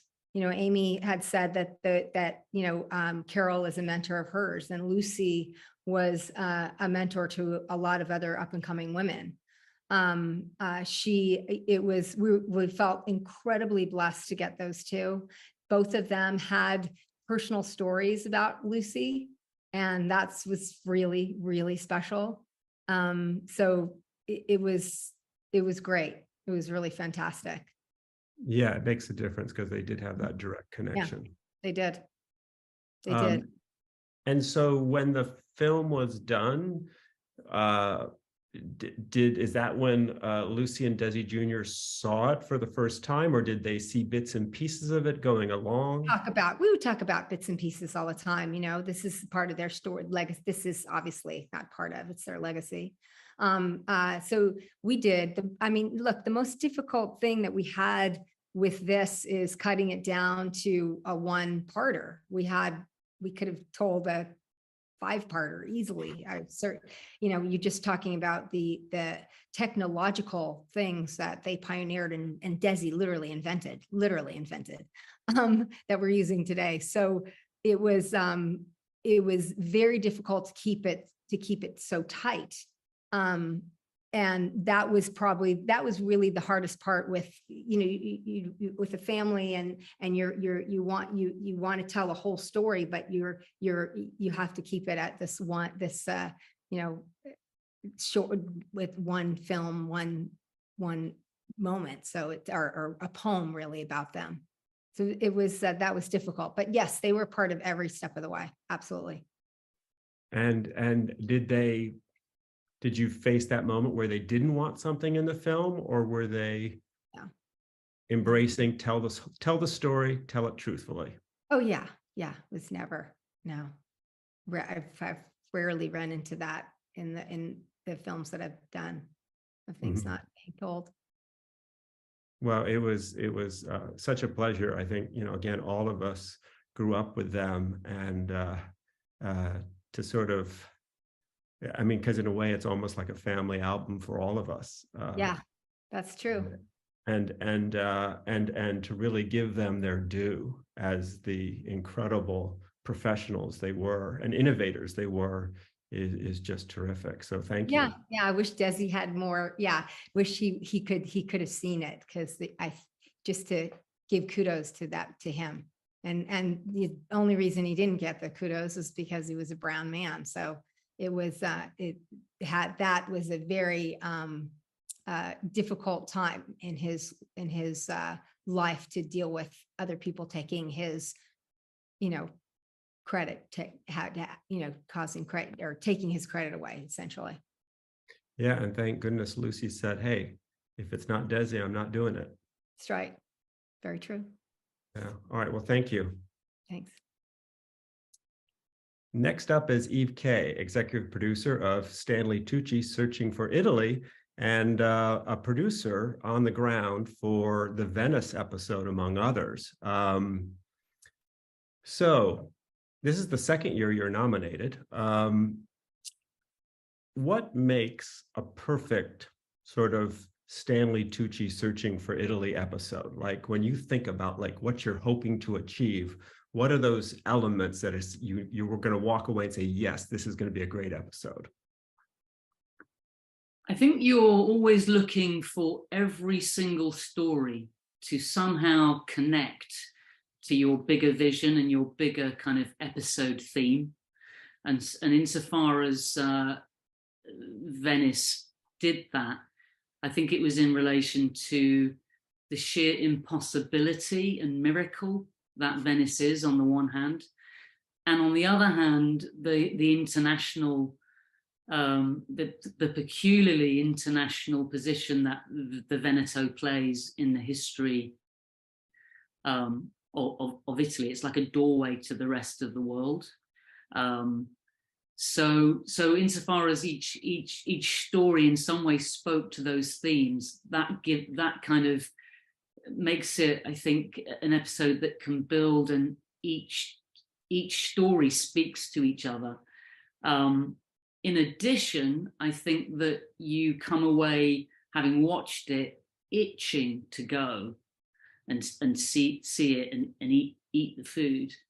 And then the last thing is that you make one of the recipes at home. In my case, I made the pork goulash, which was delicious. Great. And again, beautiful writing in the show. It opens with, Venetians live between earth and water. It shapes their character, salty, wise, ingenious. I'm Stanley Tucci, and I'm traveling through Italy to find out how the food in each region is as unique as the people and their past. Oh, I mean, it's all just so good. And of course, he, is an actor, so he knows how to deliver lines. Are you writing for him? Does someone sort of get the Stanley Tucci voice and then he brings it alive? It is a team effort. The producer and the director work very hard to create Stanley's voice. And then he will also, he will kind of improvise in the recording. But yeah, we collectively work and rework, what each story is about. And in Venice, in particular, Ian Denier, the director, very much channeled Stanley's personality. And there's a few lines in there that I laugh every time. The story of the ducks, where there's the joke about going extinct and not being endangered. Other than these ones, of course. Yeah, and there was a good use of the word to find out more about the foul habits. It's sort of refreshing because the show has sort of a sophisticated sense of humor. It uses jazz as the soundtrack, and I know it seems like in America the last few years it's almost like you can't be urbane, you can't be sophisticated, but this show just does it and embraces it, and it's wonderful. Yeah, I mean, the music, right at the very beginning, we felt that we didn't want to have a pastiche. We didn't want to go for Italian music. And so instead we decided that we wanted the music to somehow reference Stanley's personality and the tone that he brought to the series. And I think we were influenced right at the beginning by the Vince Guaraldi, the guy that wrote Linus and Lucy, and Peanuts and Charlie Brown. And so it was a kind of piano jazz, first of all, that kind of started us off. And then Stanley happened to know Evan Lurie of the Lounge Lizards, who he'd worked with on his Giacometti film, and so put him forward. And I think that Evan, very much his stamp has stayed in the music. And then for Venice, I think we took it a step forward. And I think the opening's quite distinctive in the walk towards Al Arco. There's a kind of 60s sort of jazz thriller type, spy thriller type vibe going on that kind of appears elsewhere, which I think really helped drive that narrative and speaks to who Stanley is and where he's from and what he represents, which is a kind of witty, cool, charming America of the mid-century, in my imagination anyway. Yeah, again, the language, fast food, lagoon style. If you want to know best place to eat, ask a gondolier, and then he's sitting down with the gondolier and we're learning the history of sardine sour and food they would take out to fish, and it was in vinegar so that it would last. And it's just that you weave together history with the present day so beautifully. You're in your second season, so it's another season for Stanley Tucci. So as a talent, does he get better? Does he, is there shortcuts in the work? How do you respond? Like, how does he change as a talent? And how do you as a producer have to respond to that?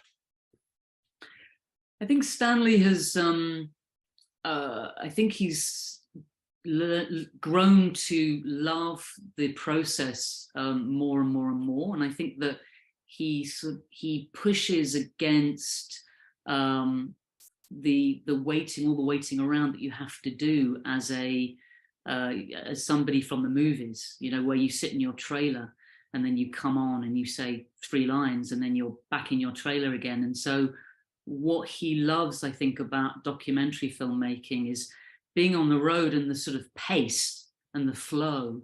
He loves to get into the flow. And so he really doesn't want to hang about, and he doesn't want to do things twice. He doesn't want everything staged. And in order to keep up with him and make sure that we can get the shots of the food and the shots of his face, because his face tells so many stories and gives a lot of emotion, we have started to use 3 cameras routinely instead of 2. We used to shoot it on 2, but certainly in season 2, we routinely use 3 cameras to make sure we can get everything and never have to do anything twice. Go ahead. Well, which in Venice, was a nightmare, because it's on water, and there's no kind of roads to speak of, so you can only really get around walking or on traghettos, which are the boats. And so you've got 3 cameras, you've got 3 lots of gear, lenses, etc., etc. That's a huge camel train to move around, not on a camel but on a boat. So yeah, that presents a lot of logistical challenges and everything. In order to, it's that irony, or the paradox of, in the process of being spontaneous, you have to be prepped to the eyeballs, so that when you get there, you can go with the flow, and there is some order to the flow as opposed to chaos. And I also think it was really sort of, you did as a producer what we'd all like to do, which is you didn't just deliver us sort of the stereotypical Venice. You also gave us a part I didn't know about, which was the part of the city where there are all these immigrants from the Middle East and from Africa, and that there's a food scene involving them in Venice. Yes, and I think that actually it's interesting, if you poke into the history of Venice a bit more, you realize the whole of the islands were settled by refugees fleeing the wars of Attila the Hun, and they went into the lagoon to hide out. And so in some ways, Venice has been a refuge across many centuries, and it's still acting in that way. Hamid is a gorgeous man, and he's doing amazing work there. And so it was terrifically exciting to work with him and showcase what he was doing, and show the food that they're making. But in some ways, it was also terribly traditional, because that's what Venice has always done. That story again looped back to the Spice Road, and it's the historic role that it played for 1,000 years. Yeah, no, the episode really pulled all that together in a beautiful way. So thank you. Well, great. We have come to that time where I'd love to talk to just ask each of you one final question. And Eve, I'm going to start with you. I'm not going to make you wait. Eve, what do you hope people take away from watching Stanley Tucci Searching for Italy? I think, I hope that they take away the art of the impossible and the ingenuity of ordinary people, because the story of Italy is a story of a poor people in very hard times, and they come through those hard times, and the food that they make and that the rest of the world now celebrates is poor food, cucina povera, the duck ragu, the creamy fishy bacala, all of these foods are poor foods, and yet through human ingenuity, the Italians turn them into triumphs. And in such a kind of difficult world that we live in now, to take that to heart, it's, to me, that's kind of a sign of optimism and hope that we can prevail. Great. Jeanne, what do you hope people will walk away from having seen Lucy and Desi? Perseverance and hard work, that no matter what path you choose and what obstacles lie in your way, either you just keep going forward. You'll always find ways to either reinvent yourself and just move forward and don't stop. I think that's the lesson. Great. And moving forward, Michael, George Carlin's American Dream, what do you hope people who watch that will take away from it? I think that we all as individuals always have the power to change and to do better, and that we as a species must, if we're going to survive. Great. Bill, what do you hope people will take away from those two pieces we talked about on the people of Ukraine and on 60 Minutes? We produce over 100 stories a year, and most of them are stories like Ukraine or a financial crisis or something. My biggest worry is apathy, that people they watch these things, and maybe it's social media or maybe it's just of the times we're living in, that you care for a minute and then you don't. It's very easy for the human mind to kind of put things away. We all have a lot of things going on in our life, but we're also living in a moment that's dangerous. There's a lot going on in the world. And so I hope that what we continue to do is put information in front of people that they can digest, take seriously, and feel a little bit more educated from. Thank you. And Marsha, what do you hope people take away from a 30 for 30 episode, or specifically the Dream On 30 for 30 episode? I hope that the audience sees not just extraordinary athletes in a story, a multi-part story like Dream On, but extraordinary women who are funny and strong and human and have done extraordinary things in their life, both within the sport and outside of the sport. But I hope that for our audience looking at 30 for 30s, that they are captured by really terrific filmmaking that you might think is just about sports, but in fact, it's something that you can watch and be entertained and moved by, but also that it is something that you can learn about. It's not just about a game. It's not just about a franchise. It's not just about an athlete. Within each of those little pockets, there are stories that speak to social issues, political issues, economics, gender equity. All of those topics we can touch within a single sports story. And that's why I think sports documentaries are so deeply important. Thank you. Well, thank you to all of you for your work this year. It was a privilege to get to watch it and to talk to you about it. You're just such a wonderful example of just outstanding effort and work. And thank you. Can I say one thing, Michael?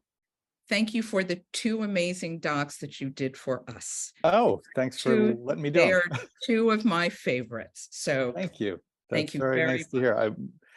Thank Thanks. you. Yeah, I was totally psyched, and John Dahl says hi. Oh, send him my best. Yeah. Okay. Okay. Anybody Let's else do got another one someone they want to acknowledge? Okay. I want to acknowledge every single one of you. You're all great. So yeah, this is amazing just to be sitting with all of you and being on this. So true. So It's, thank you. Yeah. it's an honor. Thank you very, very much. Yeah, I agree. It's really nice to meet you all and to hear from you. It's great. Likewise, and thank you, John. As a Brit, it's amazing to meet all of you and to be part of the whole thing. So Right. it's Hopefully a they'll bit leave late this, here. hopefully they'll leave all this fun little bit in at the end. Yeah. Yeah. I know if I was producing it, I would. Right.